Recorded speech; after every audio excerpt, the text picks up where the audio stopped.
Before diving into this story, hit that like button, drop a comment below, and subscribe, because here, every story is a new emotion you won't want to miss. She spent her days listening to everyone else's pain, but that day, buried between old notes and dusty files, she found a letter she didn't remember writing, with a name that shook her soul, a memory, a love, and an unexpected chance to finally heal herself. Dr. Helena Vasconcelos, 37, is a renowned clinical psychologist. She's known for her calm demeanor, poised voice, and impeccable professionalism. Her office is a sanctuary for broken souls, an emotional each where pain is treated with silence and empathy. But her own life, it's a desert, dry, quiet, hidden behind order, structure, and walls she stopped noticing long ago.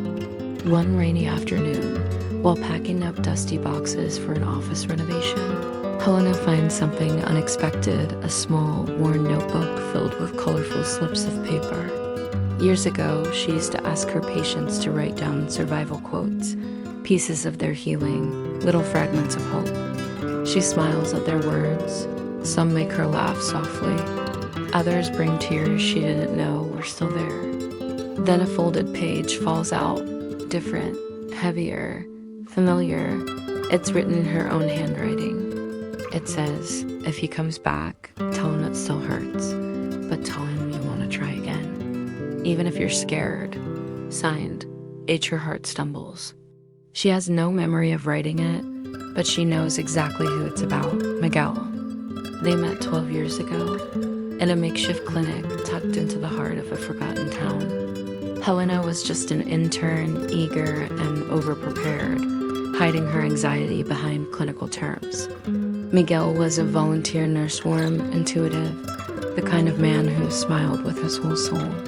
They were drawn to each other like stars in collapse, fast, bright, doomed. Their love bloomed in quiet corners. Between emergency shifts and rainy walks, they built dreams on borrowed time. She would help people heal. He would travel the world, bringing care to those who had none. But every time he got close, she flinched. Every time he opened up, she shut down. She couldn't explain the fear, couldn't name the panic that rose every time he said forever. Her father had promised forever once too, and left. So Helena clung to control, to distance, to safe zones where no one could leave her because no one was truly let in. Miguel asked her once, what would happen if you just stayed? She didn't answer. Days later, he packed his things. With tears in his eyes and resignation in his voice, he whispered, I don't know how to love someone who wanted to let themselves be loved. And then he left. No fights, no drama. Just silence. Back in the present, memory weighs heavy. The letter had opened something, a crack in her armor. Alone in her office, she begins to read through the old survival manuals, those words from broken people finding ways to keep breathing. They were her patients' truths, but somehow ... They were hers too. A note from Daniel, 29. I act strong because I learned early that no one listens to weakness. A scribble from Maria, 42, I carried everyone, and not one person saw that I was crumbling. Another from Lucas, 16, it's not that I don't trust. I just learned to prepare for goodbye. Each phrase is a shard of a mirror she'd long avoided. The counselor is now the counseled, and she realizes she has lived behind glass walls, polished, professional, untouchable. She gave love like a gift bag, tidy, controlled, never too much. But she never once allowed herself to receive it messy, flawed, and whole. The fear of pain had built her life. But now, that fear felt like a cage. The bill heat wasn't just a memory. It was a lifeline from a younger version of herself, one that dared to hope, even if she was terrified. Helena clutches the note like a secret prayer. Something inside her begins to shift. She starts writing again. A new manual this time for herself. I am not the keeper of pain. I am allowed to be seen. I am worthy of love, even if I'm still learning how to receive it. If he comes back, I'll be brave, even if I'm scared. Each line is a breath, a beginning. Suddenly, her phone buzzes. A message from a number she hasn't seen in over a decade. Helena, I'm in town. Can we talk? Miguel. The name pulses like a heartbeat through her chest. She doesn't reply right away, but for the first time in years, she wants to. That night, she dreams of him, not as he was, but as he could be now. Older, steadier, still carrying that light in his smile. She dreams of herself too, not as a fortress, but as a woman brave enough to open the gate. Morning light pours through the blinds like a promise. Maybe this time she'll let him in. Helena stands at the corner of Cafe Aurora, her heart pounding like it hasn't in years. The folded note in her hand feels heavier than it should, like it carries the weight of 12 years and all the words she never said. The cafe looks the same. Faded blue awning, warm yellow lights, a quiet hum of soft jazz leaking from inside. She takes a breath and steps through the door. And there he is. Miguel is seated by the window, just like always, a half-drunk cup of coffee in front of him. He looks older now, his hair slightly grayer, the lines around his eyes deeper, but the moment he lifts his gaze and sees her, that crooked smile appears, and time folds in on itself. Their eyes lock, and for a second, neither of them moves. It's like the universe hit pause, waiting for one of them to break the silence. She walks to his table, unsure if her legs will hold. Miguel doesn't speak, he just stares at her like she is both a ghost and a miracle. Finally, Helena manages, "You're really here?" He nods slowly, then says with a breathless chuckle, "I've been coming here on Wednesdays, I don't know why. Maybe I was waiting for a sign, a letter." Helena reaches into her coat pocket, her fingers trembling, and unfolds the worn-out paper. "I found one," she says softly, "written by me, for you. Or maybe, for the me that lost you."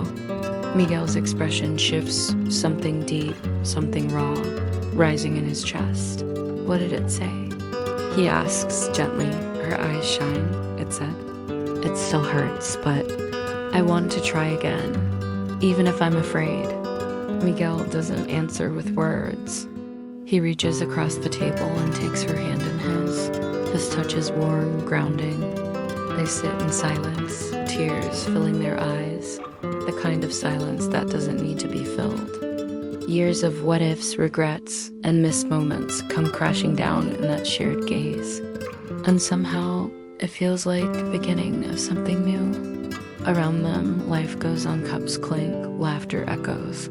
A couple in the corner shares a kiss. But for Helena and Miguel, the world narrows to just this table, this moment, this fragile reconnection. No grand declarations, no certainty, just two hearts that broke, survived, and still, unbelievably, found their way back to each other. Helena adjusts the final touches in her office soft lighting, a wooden box labeled Manual for Broken Hearts, and a stack of blank cards resting beside it.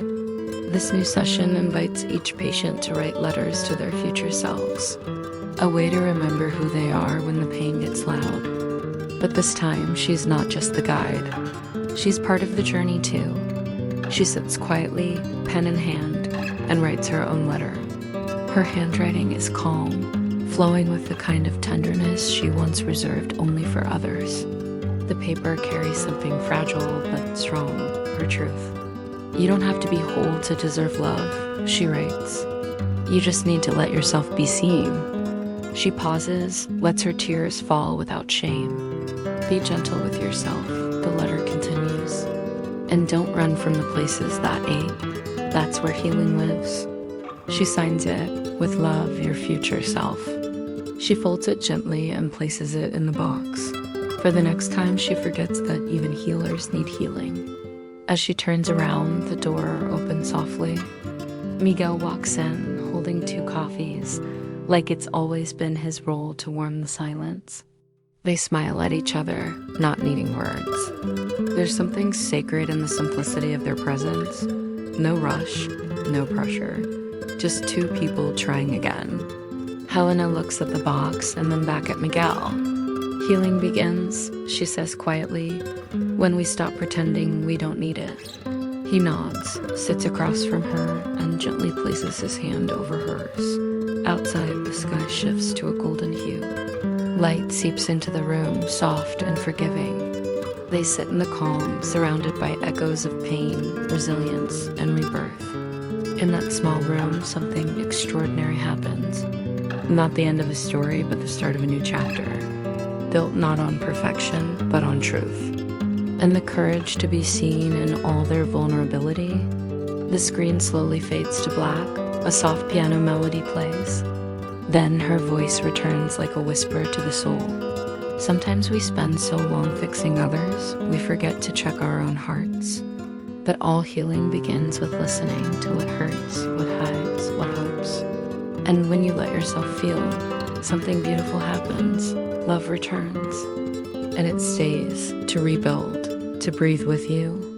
You don't have to be ready, you just have to be open. This was the manual for broken hearts, and if this story touched you, maybe it was your lost note too. See you in the next one. If this story touched your heart, don't keep it to yourself. Hit that like button, share it with someone who needs to hear it, and drop a comment below. Your words might inspire the next story. And hey, if you felt something real today, consider subscribing. We're building a community where stories heal, connect, and change lives. One video at a time.